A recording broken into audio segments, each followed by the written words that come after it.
Hello, hello, hello, hello. Hello, hello.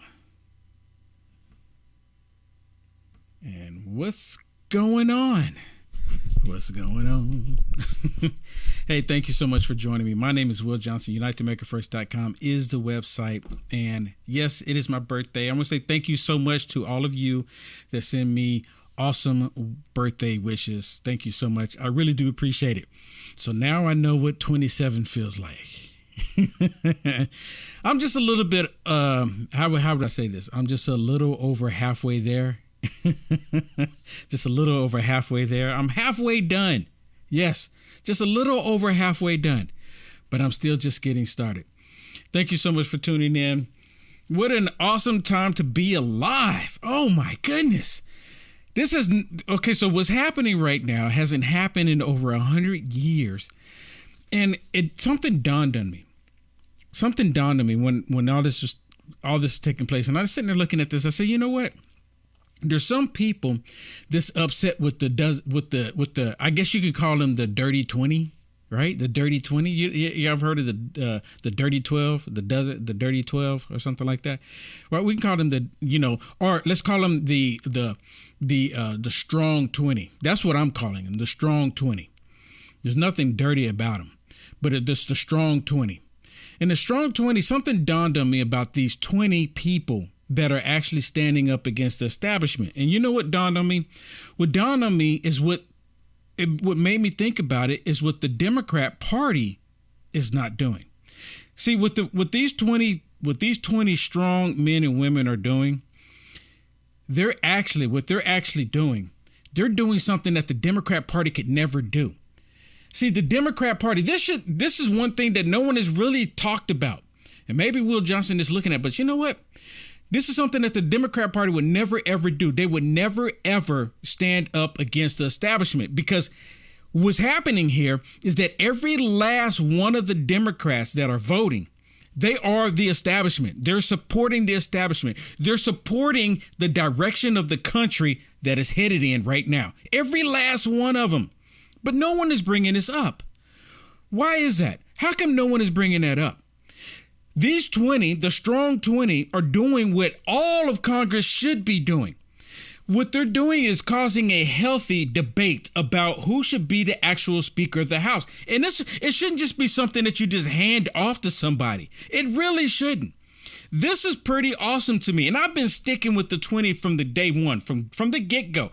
And some people got upset with me for doing it. But now some people are actually starting to understand what the 20 strong people are doing and why they're doing this. And see, the Democrats hate it.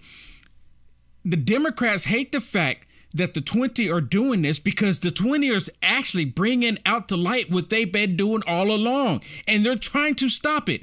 McCarthy wants to continue. One thing that really kind of shocked me, and another thing that I've been sticking with the 20, but something that really kind of brought it to my realization. My producer shared this video with me, and I actually shared it on Lindell TV tonight, is that Glenn Beck did a video explaining it, right? And he explained it to where a lot of people really understood it. And I'm going to try to talk about it here and just kind of like, I'm going to water it down, not water it down, but I'm going to try to do it in a shorter time period than he did it. But basically, McCarthy is allowing Democrats, and this is what they were screaming about. And this is something that for some reason this information is not coming out. They're not able to express it to where people can understand it. McCarthy was going to allow Democrats to still control the committees. And they were saying, no, you've got to take this from the Democrats. And McCarthy at first fighting them on it. What in the world? The Republicans going to have the gavel. McCarthy had the gavel, but he was still going to give control to the Democrats to control the committees. Someone please help me understand that. Right? Help me understand that. So when people started seeing that, and say, oh, so that's what this is really about.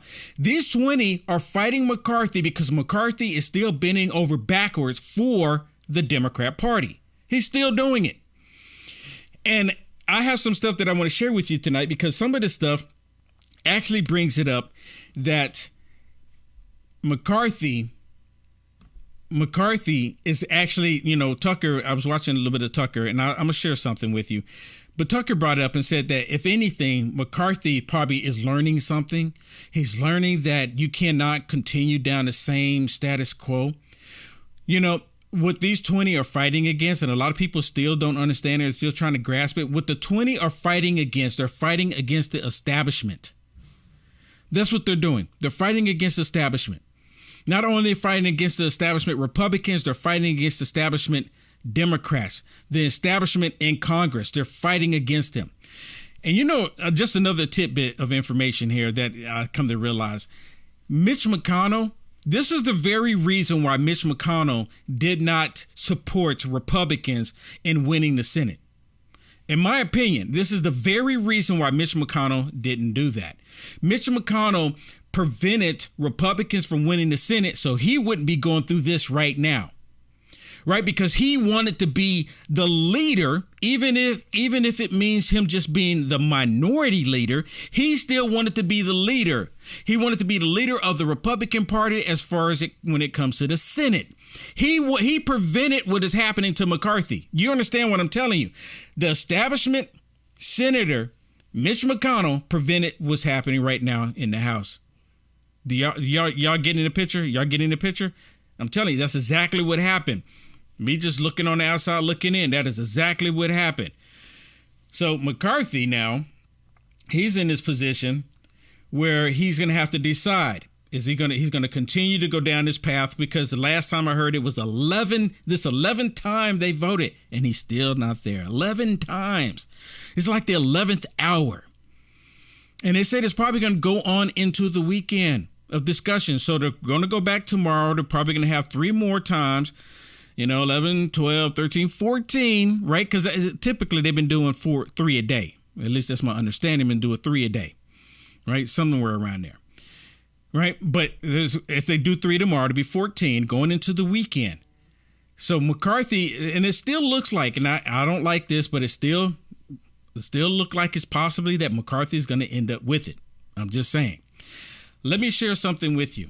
And one more thing. The Democrats would never, ever stand up against the establishment. There's not a single Democrat that would do what these 20 people are doing. Not a single one. And even Elon Musk put a tweet out there saying that, McCarthy needs to be the House Speaker of the House. Y'all need to come on, get it together. And then he put out another tweet and said, wait a minute.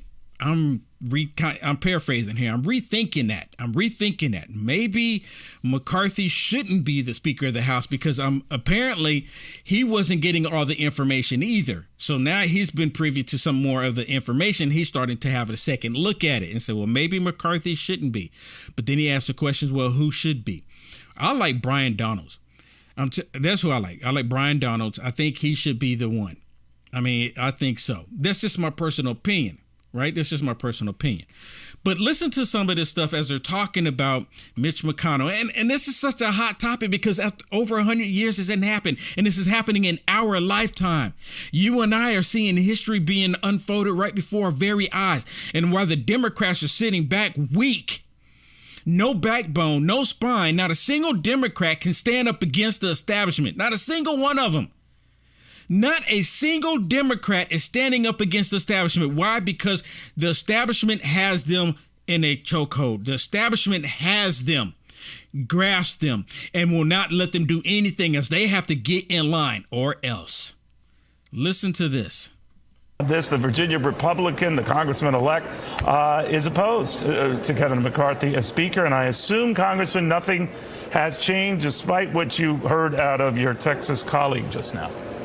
Well, what's beginning to happen is we're beginning to have members who have been previously supporting Kevin McCarthy come to us and ask us, hey, can we make it known very clearly that we're not going to change our vote so we can get called back into conference and tell Kevin McCarthy he needs to withdraw so that we can begin to then to come together as a conference and put forth nominees, debate those nominees, vet those candidates, and see who is the best person who represents the conservative center of the conference and can get us to 218 votes. Would it be one of your existing colleagues now outside of Congress who could get the 200 plus votes, at least now, we've been seeing McCarthy getting time again? Yes. What do you say? I think Jim Jordan might be the absolute strongest contender. Let me stop it real quick. See, Jim Jordan has already made it clear that he wants to be on the committee. He wants to lead one of the committees that's going to look in all the corruption. And I want to see Jim Jordan there. Jim Jordan has made it clear. Actually, Brian Donalds has already alluded and already suggested of, taking up the mantle of being Speaker of the House. He's already done it. The question is how come some of the other ones are not going ahead and jumping on board, right? For some of them, there is some bitterness there. I would be naive to say that there's not some bitterness there. There is some bitterness, but they're fighting against the establishment, and I want them to fight against the establishment. We need strong men and women to fight against the establishment. But he's just calling out Jim Jordan because he probably doesn't know what else to say. That's what he's saying. And Jim Jordan would be a phenomenal Speaker of the House, but Jim Jordan has already made it clear. So you really can't keep going down that road. Most popular Republican in the Congress, of course, very popular among the members. He certainly represents the conservative center of the Congress. He's highly respected.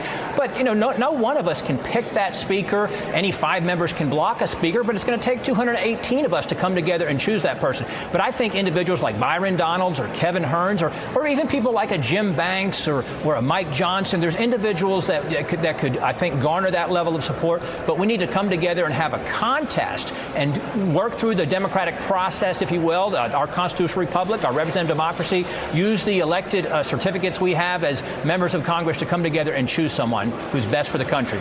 Congressman-elect, we had Dan Crenshaw here just right before you, and he says everything you and your colleagues wanted, those opposed to Kevin McCarthy and had demanded of Kevin McCarthy, he delivered. In fact, in some cases, he did a 180 and changed his mind. He's open to, an area where you can oust a speaker with just a single congressman when it was prior to that 5, and even that was deemed excessive to him in the past. He's open to giving the Freedom Caucus more clout, especially on the Rules Committee that sets legislation. He's open to allowing votes to institute limits on members and terms, and even more sway on border and related issues. So on almost everything you guys have demanded, he has acquiesced, and yet you're still all opposed to him.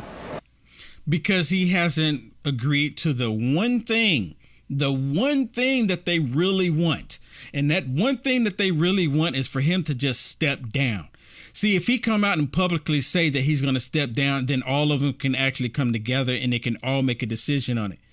Then they can all do it. They can hash it out as long as it's not McCarthy, because McCarthy is the establishment. And a lot of them don't trust McCarthy. How many of you trust McCarthy? Really think about it.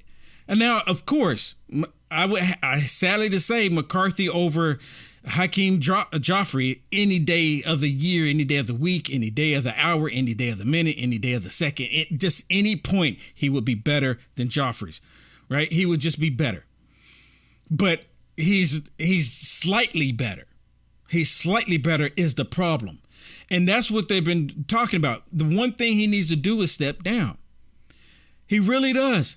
Because he is the same thing. What do they say when you keep doing the same thing over and over and over and over again, expecting different results? And McCarthy's been there for 14 years? He's been in leadership for 14 years. And look what they've been doing for the past 14 years. Do you want to continue that path? No, absolutely not. We need someone who actually has a pair to come in and actually do something. I don't know about you, but I want true change. I don't want them to tell it to us. I don't want them tickling my ears. I don't want them to give us feel goods. I want them to actually do it. Pain and all. Well, when I first ran for Congress 2 years ago, hundreds and hundreds of voters across my district begged me not to support Kevin McCarthy for a leadership post. Why? I said I would assess him based on my first 2 years. What were they saying then that you delivered on now? There's a reason why all of your viewers, or the vast majority of your viewers in the Fox audience, doesn't want us to vote for Kevin McCarthy. He doesn't represent the conservative center of the Republicans across the country. They know that he doesn't stand and fight. They know that he helped pass massive spending bills during his time in leadership with the majority of Democrat votes votes when we had control of Congress last time when he was the majority leader. They know that he isn't a true conservative. They didn't see the demonstration of him fighting the Biden-Pelosi agenda with the very narrow majority we had in the House. We were promised as freshmen when we came in 2 years ago, hey, we're going to run the floor. We're going to use every tool at our disposal to stop the Pelosi agenda. And we didn't do any of that. Does this go back, Congressman-elect, though, to more his behavior and his reaction and his concern about... Let me stop it again, because, Neil Cavuto, he's establishment as well. He is establishment. There's a lot of them at Fox News that is establishment. And y'all can look past at the last, 2 elections. There's a lot of them that's establishment at Fox News. It is what it is. The only one that I can see that's not establishment, there's probably more than 2, but the main one that is not for the establishment is Tucker. I mean, it really is. And that's like the main reason why I even look at Fox News at all, because of Tucker, because he's the only one that's not establishment. The rest of them, they're all establishment Republicans. They want the same status quo. They want to go down the same path. They want us to do the same thing. And it's really interesting that these Republicans don't have problems with Democrats running committees when the Republicans have the gavel. Someone please, again, explain that one to me. I don't understand that. I really don't. Let's go on to here. Now, Matt Gaetz, remember a while back, and this one, President Trump went on stage, and Matt Gaetz actually called and said that he was calling for President Trump to be Speaker of the House. This was some time back. And President Trump is on stage with him. I just want to share this with you because this is a little bit tidbit of history here. Listen, watch this. There is no greater country than America. There is no greater president than Donald J. Trump. Give us the ability to fire Nancy Pelosi, take back the majority, impeach Joe Biden, and I'm going to nominate Donald Trump for Speaker of the United States House of Representatives. Y'all hear that? Thank you very much. Thank you very much. Thank you very much. Which brings me to this one here. Listen to what Matt Gaetz says on the House floor when he's talking about and debating. They're debating. This is really positive thing. Oh, let me give you another tidbit of information that I didn't, I knew about it, but this is part of what the 20 is fighting for. For those of you that are upset with the 20, let me give you something else that they're fighting for that you're not aware of. Remember when Nancy Pelosi said, in order for you to read what's in the bill, you have to pass the bill? Now, if you never heard that, let me know in the comments. Say, Nancy Pelosi never said that. She never said that. Let me know in the comments if you said that. And I'm pretty sure other people in there will let you know if Nancy Pelosi actually said that or not. Let me repeat it. Nancy Pelosi said, in order for you need to pass the bill in order for you to know what's in the bill. That's not how it's supposed to work. The 20 is fighting against that policy. Kevin McCarthy was going to continue down that path. He was going to continue that. They're wanting to make it, they want to change it and make it where they have to go back to the way the founding fathers intended Congress to run, where they have the bill, they debate on it, they discuss on it, they see what's in it, they're supposed to put it on the calendar, and then they debate on it, and then they decide if they're going to vote on it. But that hasn't been happening. Nancy Pelosi, ever since Nancy Pelosi's been there, she's bypassed all of that and just have the bill and just put it up for a vote. And they don't even know what's in it. You've heard politicians scream and kick left and right about it constantly. They constantly kicked about it, cried about it, screamed about it, but nothing ever got done. That was one of the things McCarthy was not going to change. He was not going to change that. It's so much. And it's like they're pulling teeth. They should not have to pull teeth with him to change that, to go back the way the founding fathers wanted it, the way they intended it. Listen to this. For what purpose does the gentleman from Florida rise? To place a name in nomination for the position of Speaker of the House. The gentleman is recognized. My friends, when Donald Trump was president, taxes were cut, regulations were slashed, energy was abundant, wages were rising, capital was returning from overseas to fund the dreams and ambitions of our fellow Americans, and the economy was roaring. What a contrast to what we have seen from this administration now. And so I rise to nominate Donald Trump for the position of Speaker of the House. And for all of the vitriol that we hear from the media and at times the left, there were great moments of bipartisanship under the Trump presidency. You hear that? A lot of people even brought that up last year. They kept bringing it up. A lot of people saying, what do you think about Trump being Speaker of the House? What do you think? What do you think? What do you think? It's more likely not going to happen here. I mean, we all get it, right? Because President Trump didn't come out and say, yeah, I'll do it. Now, if he could come out tomorrow and say, you know what? I'm going to take him up on his offer. What do the votes say? He could very well do that. More likely he won't do that because he has other, and I guess he could do it. I guess he could do it and still, come 2024, in the beginning of 2024, step aside or whatever it is he need to do. I mean, he could technically do it. But more likely, I don't think that President Trump will actually do it because he's already put a statement out there talking about McCarthy. Now, President Trump, he makes mistakes too. President Trump makes mistakes. I wish he wouldn't even say anything. I wish he would say, you know what, the Republicans, they're going to work it out. This is healthy debate that they go out here because it's a very important position of Speaker of the House. It really is. But Matt Gaetz called it out. He called it out. And the Democrat nominee for Speaker knows that well because he led valiantly on the efforts for criminal justice reform, and I was honored to join him. And I know no matter who's sitting in that Speaker chair, we got a lot of work to do on that very issue. We took a first step, but there's a second step and a third step to take, and I'm glad that we were able to work with President Trump, with Republicans, and with Democrats to provide real outcomes for Americans, to create greater prosperity and more opportunity. Now, you know what? So Matt Gaetz, he's talking about Hakeem Jeffries, where President Trump did the prison reform. Remember that? And he was all on board with it, right? Because they wanted the Democrats. The only reason why they jumped on board because President Trump was going to help a lot of black people get out of prison. So the Democrats had to jump on board because they want to, have this perception, put this perception out there that they're for black people, like they're helping black people. Talking about helping black people, let me just talk about this briefly. And I talked about it a little bit last night. Cori Bush called Brian Donalds, she called him a, white supremacist supporter, basically, an Uncle Tom, what have you. She called him that because Chip Roy nominated him on the floor. And he's actually hadn't said no to it. And he's been one of the ones that's been fighting against the establishment as well. So right there, him fighting against the establishment is already a check for me. His complexion has nothing to do with it. It's I'm tired of the same old, same old. If you and I truly want change in the country, we have to remove the same old thing that's been doing the country in a bad way. We have to remove that element.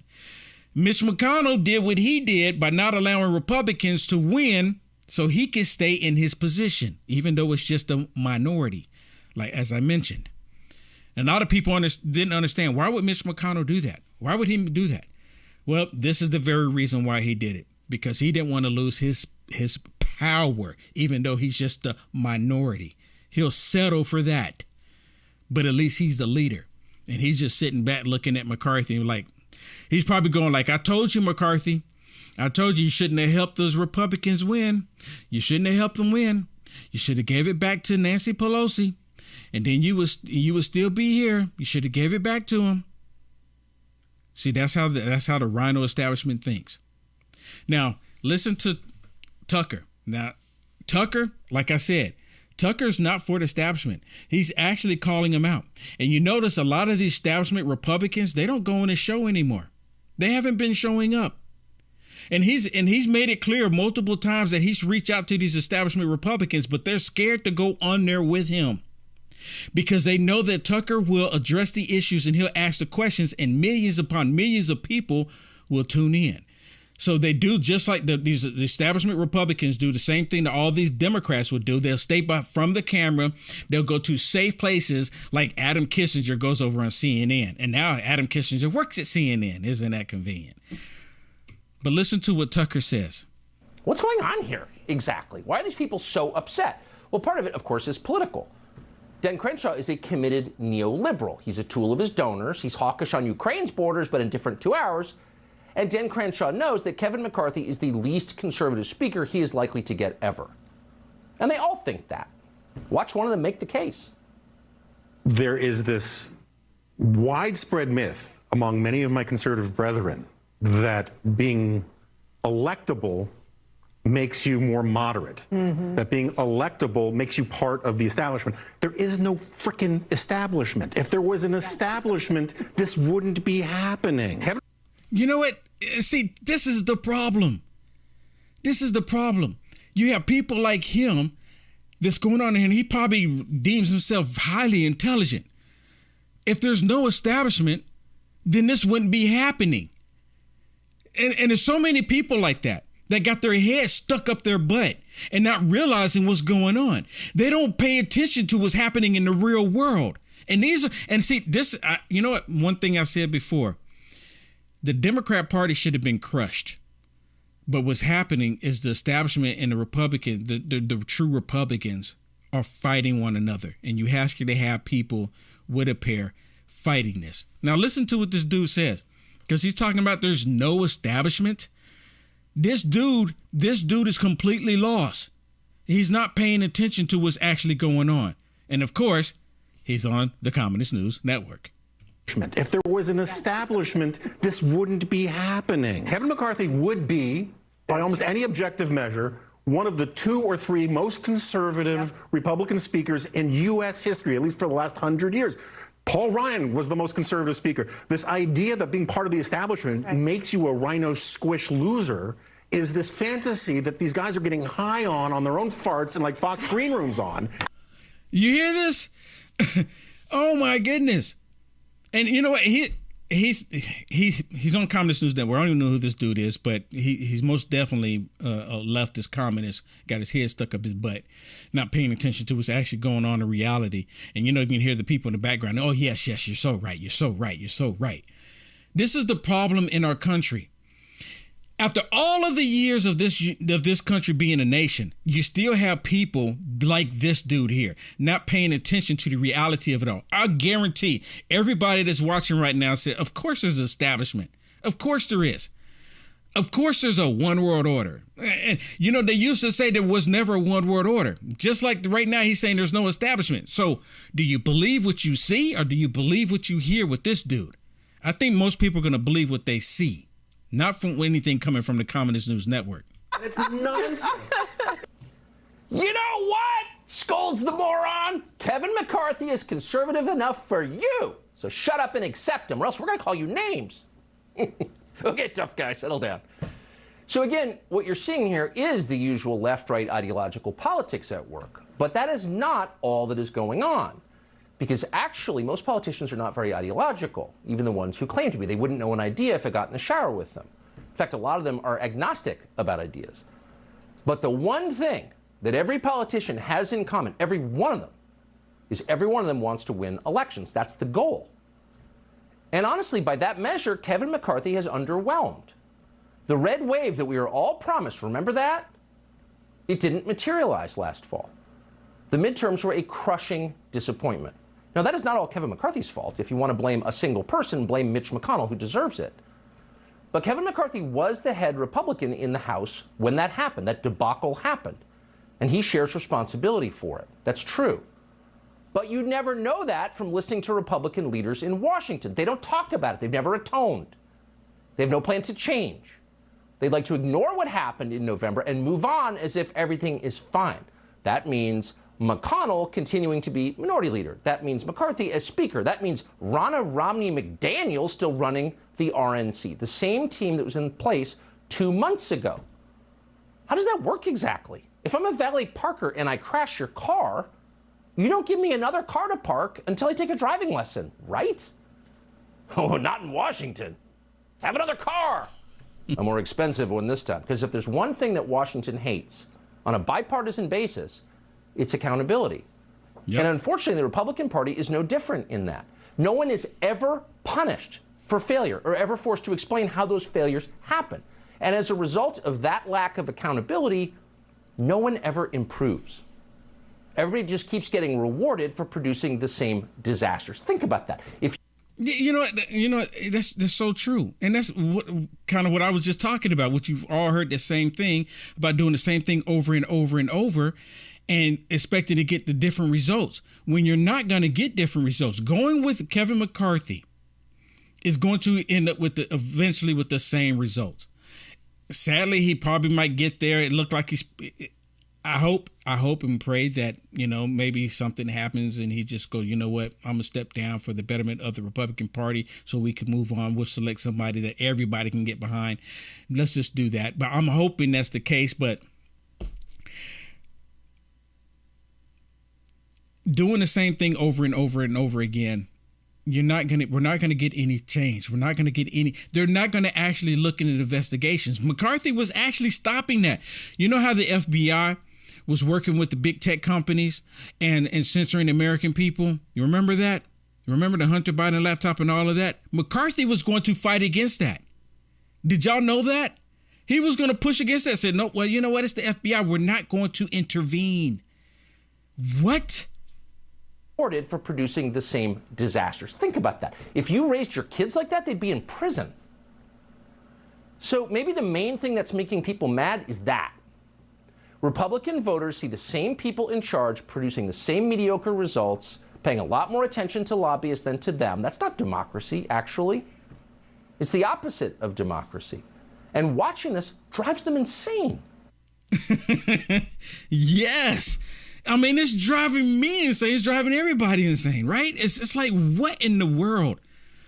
But you have 20 people that, the 20 people possibly could have gone about this, a different way. They could have probably done something a little bit, different, I'll admit that, right? They could have probably, worked something out before it got to this point. But I think the reason why they waited until this point, because this was on January the 3rd, is because that's when they actually can make the votes happen and show it happening. Because, they probably had conversations with McCarthy up until then. And so before they actually went out and did the votes, McCarthy thought he was just going to be handed to him. But then you had these people fighting against him on the day of voting. See, the way it happened for over 100 years is that they go in there and they just hand it to the person who says they, like McCarthy, just hand it to him. Well, this is the person who we select, like Nancy Pelosi put Hakeem Joffrey's there. If it was the other way around, they would just hand it to him. None of them would question anything Nancy Pelosi select. No, they would never do that. See, the Democrats are truly weak. They're truly weak because not a single Democrat will actually stand up to do the right thing. This is the message that should be going out there. This is what they should be saying all over the media, that the Democrats are the weak ones here because they just get in line,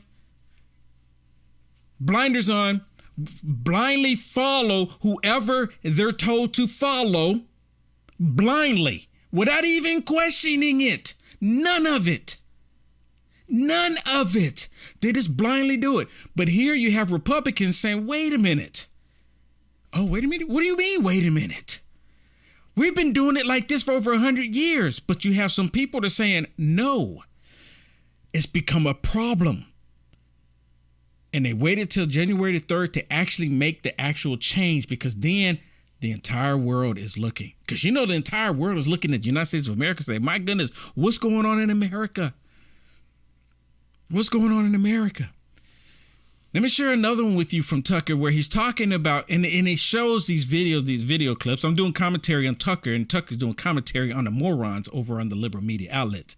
Listen to what Tucker says and listen to what they say, because he's going to bring it up. But it's really good because he just lays it out. Check it out. Trying to be speaker. And it's funny how we're supposed to feel about this. We're all supposed to be highly upset, outraged, appalled, on the verge of tears about the fact that some of his colleagues are trying to make it hard for Kevin McCarthy to become the Speaker of the House.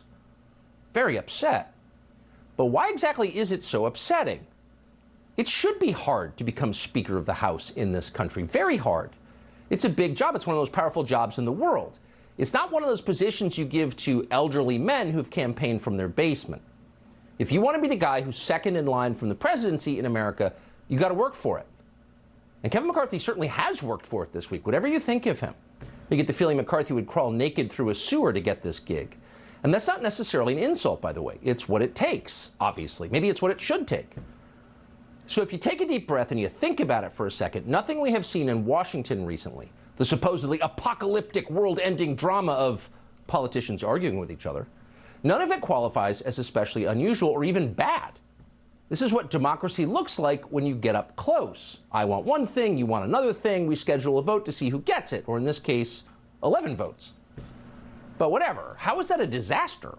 Well, it's not a disaster. It's how the system is supposed to work. But don't tell the moron community that. They're too overwrought to hear you. Watch. You couldn't construct a narrative that combines the elements of extremism, election denialism, and incompetence more perfectly than the last 12 hours on the Republican side in the House. It's embarrassing, I do, and there's a lot of hard feelings on both sides. Again, you have 90% of the caucus, 90% of the caucus standing firmly behind Kevin McCarthy. They look petty. I mean, they're putting on a show. I'll call it political porn. Has decided instead to pull the pin on the grenade and toss it among themselves. Has resulted in essentially this terrorist standoff between them and the overwhelming majority of people in their conference. Oh, they're so excitable. Are you following this?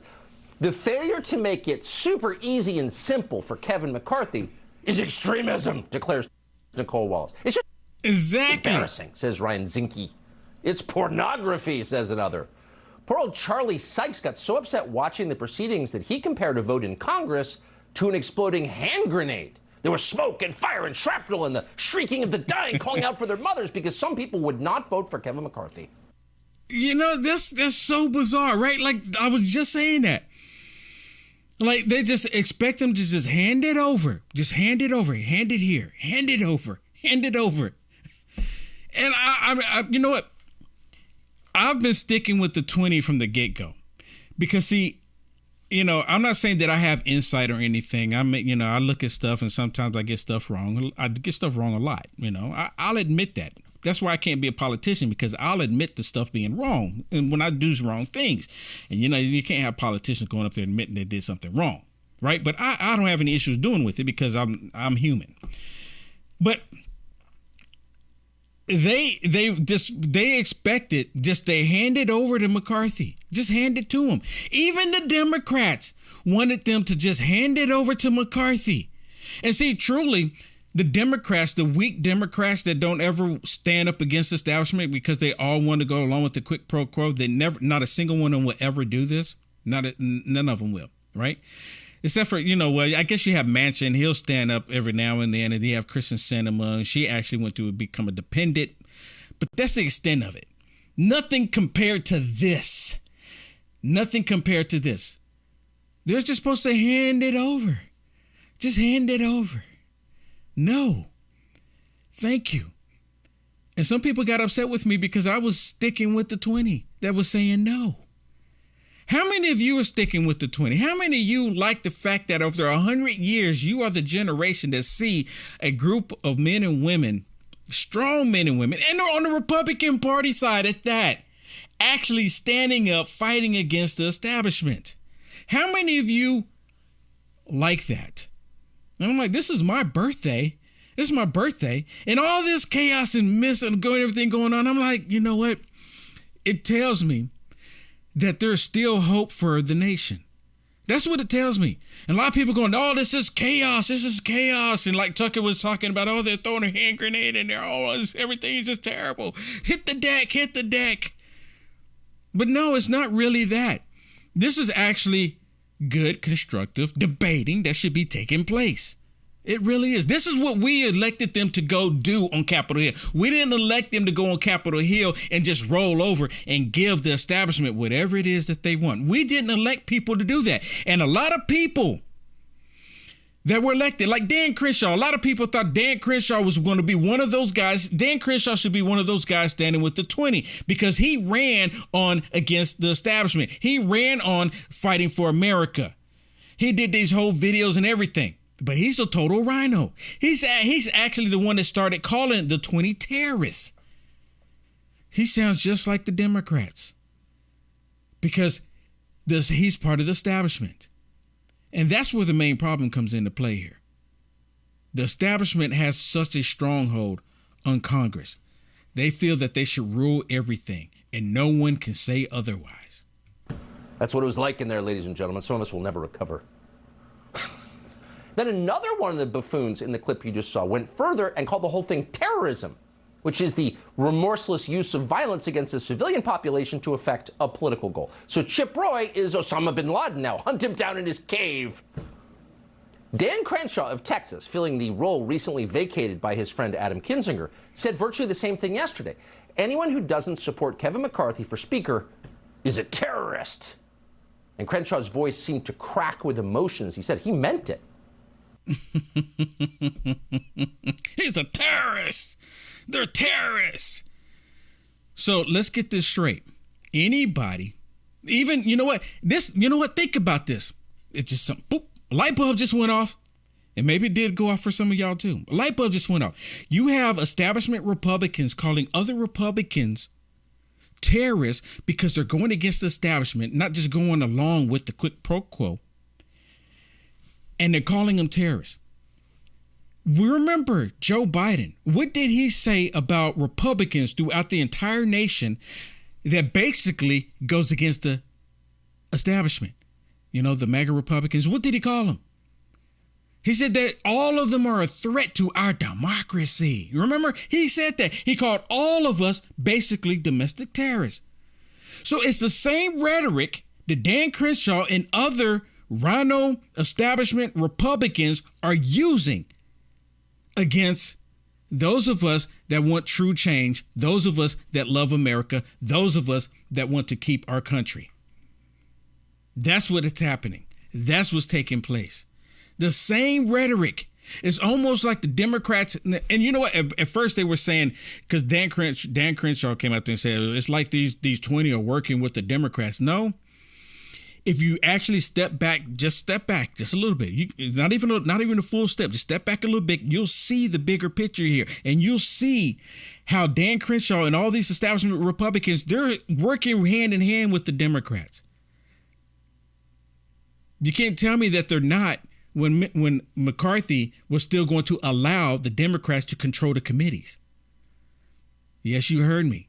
McCarthy was going to allow the Democrats to still control the committees, not the Republicans. He was going to allow them to still control the committees. And that's what's coming to the surface. And that's what everyone is talking about. Let me share one more thing for you from Tucker. Just one more. And this is just a short clip here. And then I have some more stuff I want to share with you. But here's one more thing I want to share with you. Listen to what Tucker says here, because it's really important. Kevin McCarthy may in the end become Speaker of the House. He likely will, because no one seems man enough to challenge him directly, so he'll get it by default, and he's trying really hard. So maybe he does deserve it. But here's the critical thing to know. If he does become Speaker, by the time he becomes Speaker, Kevin McCarthy will have learned a lot. Kevin McCarthy will have publicly acknowledged his failures.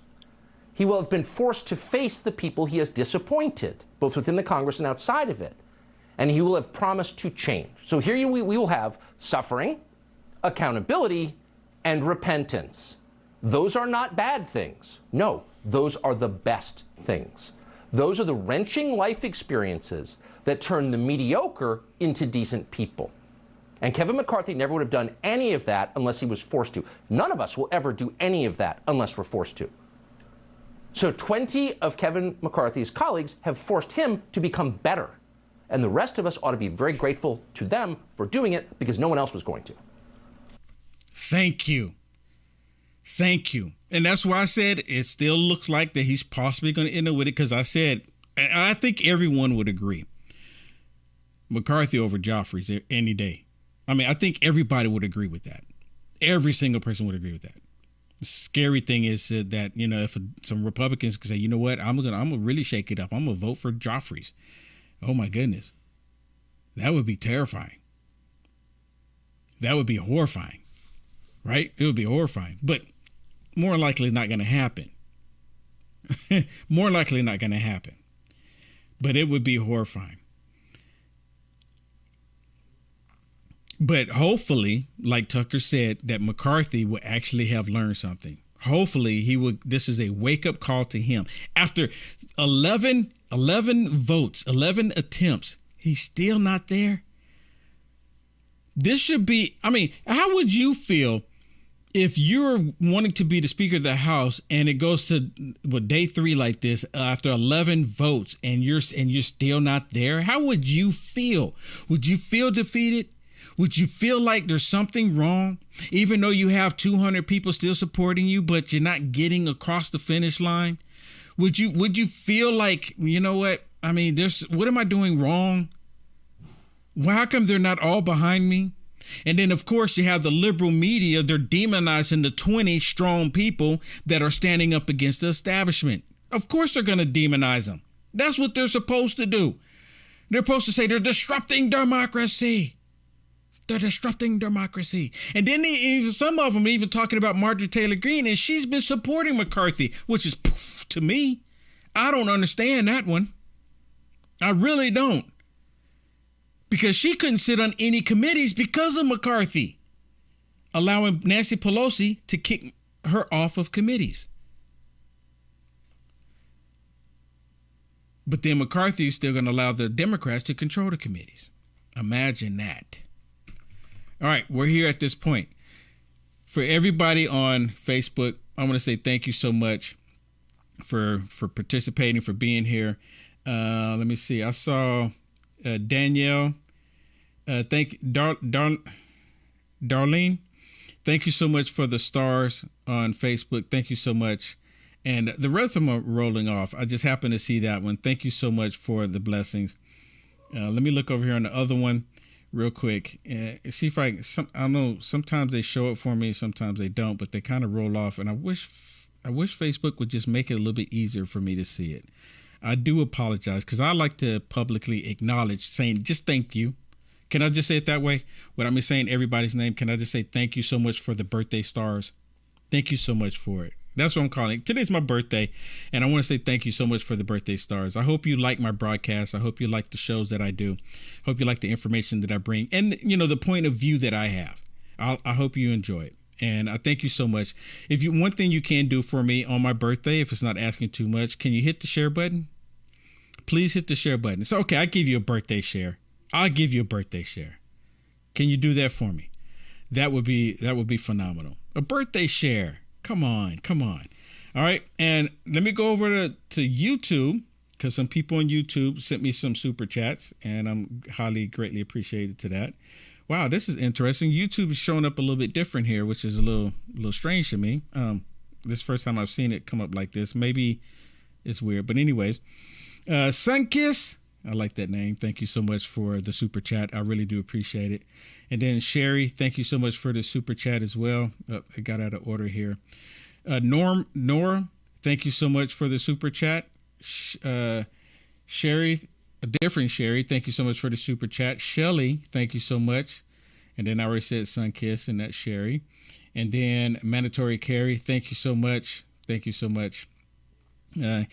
One thing about Mandatory Carry, he's always been on Iran. Blah, blah, blah. He's always been there. He's never wavered. Thank you so much. And Vern, thank you so much for the super chat as well. The birthday super chats. Can I say it that way? Thank you so much. I really do appreciate it. I really do. Okay. So for those of you who's going to join me over on Rumble, you see the information right there. I put up on the screen. Put it there. So please join me over on Rumble. I'm going to share some stuff that I can't share on these other platforms for obvious reasons because they're not too keen on free speech. They want to, I think the FBI is still maybe, this is just my opinion. I think the FBI is still communicating with them because there's no other than Twitter files being dropped. Of course, the FBI, they're not communicating with Twitter any longer because that would just be really eye-opener. Unless they decide to raid Twitter, which I don't understand why they haven't done that yet. The corruption is there. Why not? What are you waiting on? They don't want to. I guess they don't want to hit the news that much. But for those of you that are going to join me, those of you that are not going to join me on Rumble, thank you so much. I really do appreciate it. It's free for you to join. I would be honored if you did join me. It'd be another birthday gift if you were to join me. Hit the share button, like, follow, subscribe, and join me on Rumble. And while you're there, subscribe to the Rumble channel too. All right, I really would appreciate it. All right, here we go. I'm getting ready to go over there, and I got some stuff that I want to share on Rumble for those of you that are really interested. So I'll see you over there. All right.